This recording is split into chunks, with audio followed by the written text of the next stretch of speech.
আমাদের মাদ্রাসার মুদাররিসরা ছেলেদেরকে আরবি পড়ায় না কেন? ভবিষ্যৎ নেই। আমি ভুল করেছি বাবা, আমার ছেলেরা যেন ভুল না করে। আমাদের মধ্যে মাদ্রাসার সেক্রেটারি হয়েছে, কিন্তু সে তার একটা ছেলেও মাদ্রাসায় পড়ে না। আমাদের মাদ্রাসার যারা হত্যাকর্তা মাদ্রাসার জন্য জীবন দিতে প্রস্তুত, কিন্তু একটা ছেলে কেউ মাদ্রাসায় পড়াতে পারে না। কেন জানেন?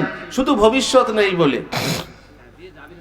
রঙিন ভবিষ্যৎ করার জন্য আমরা যে স্বপ্ন দেখি, তো সালাফি সাহেব আগেই বলেছেন যে যদি আপনি এই সরল পথেই হোক বা অন্য কোথাও হোক, যে কোনো পথে যদি আপনার ছেলেকে দুনিয়া দুনিয়া দুনিয়া কামানোর জন্য, তার রঙিন ভবিষ্যৎ করার জন্য, যে ভবিষ্যৎ হয়তো আপনার কোনো কাজে দেবে না, যদি আপনি করছেন, তাহলে জেনে রাখেন বাল তুসিরুনাল হায়াতাদ দুনিয়া, তোমরা দুনিয়ার জগৎকে প্রাধান্য দিচ্ছ, আর সেটা আখেরাতের জন্য বড় ভয়ঙ্কর হয়ে যাবে।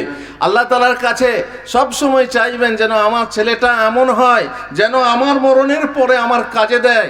যখন আপনি জান্নাতে থাকবেন, জান্নাতে যখন আপনার হঠাৎ করে মান উন্নয়ন হবে, ক্লাস থেকে মানে সেকেন্ড ক্লাস থেকে ফার্স্ট ক্লাসে যখন যাবেন, আপনি তখন ফেরেশতাকে জিজ্ঞাসা করবেন যে ফেরেশতা এটা আমার কি করে হলো? তখন সেই ফেরেশতা বলবেন লিস্তিগফারি ওয়ালাদিকা লাক, তোমার ছেলে তোমার জন্য ইস্তেগফার করেছে, তার জন্য তোমার মান উন্নয়ন হয়েছে। যে ছেলে যে হাফেজ হলো, সেই হাফেজ হওয়ার কারণে মা বাপের মুখ উজ্জ্বল হলো, আর পরকালে তার মা বাপকে সম্মানের পোশাক পরানো হবে, সম্মানের পোশাক পরানো হবে।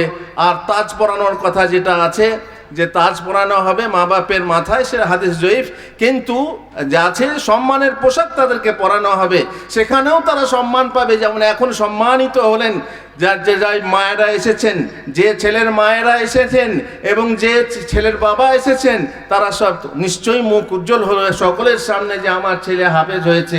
তেমনি আলেম যখন হবে, এখানে সম্মানিত হবেন, তেমনি সম্মানিত হবেন আখেরাতে। গরিবের ছেলে কি করব, পড়তেই হবে, পড়তে থাকলাম।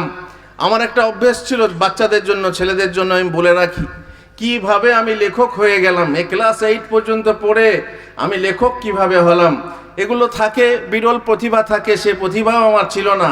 তবে আমি মেহনত করেছি, আমি যেভাবে করেছি তুমি করে দেখতে পারো। যদি তুমি আমার জীবনীর মধ্যে, অবশ্য আমার জীবনী বই লেখা হচ্ছে, ইনশাআল্লাহ এক সময় আপনারা হাতে পাবেন।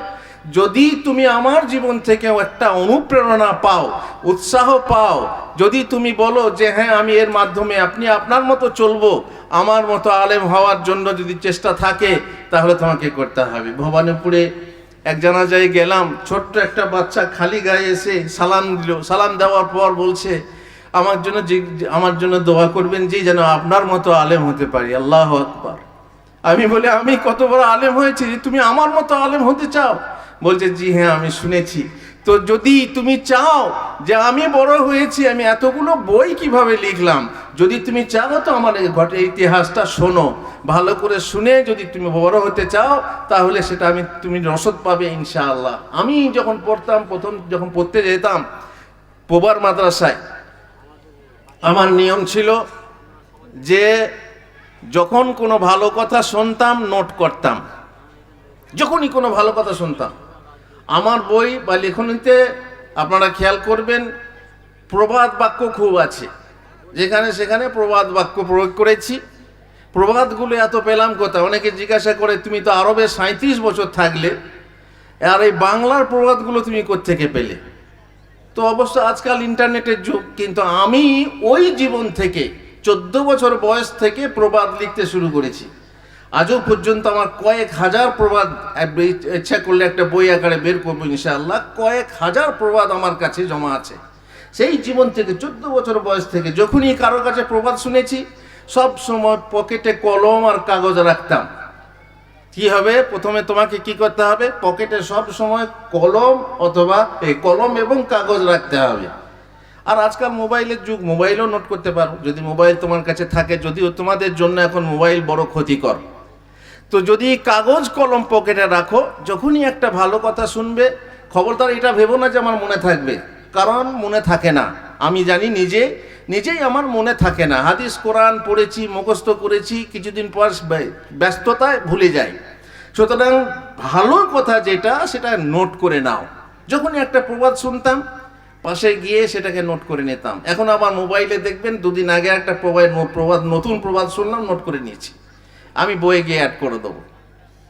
এইভাবে যখনই কোনো রাস্তায় কাগজ পড়ে আছে, কাগজ আমি মানে এমনি অবহেলা করতাম না। পথে যদি পাও ছাই, ওরাইয়া দেখো তাই, পাইলে পাইতে পারো অমূল্য রতন।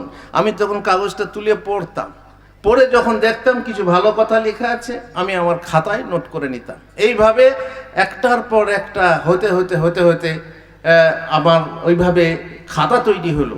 খাতা তৈরি হয়ে এক একটা বিষয় ভিত্তিক লিখতে লাগলাম।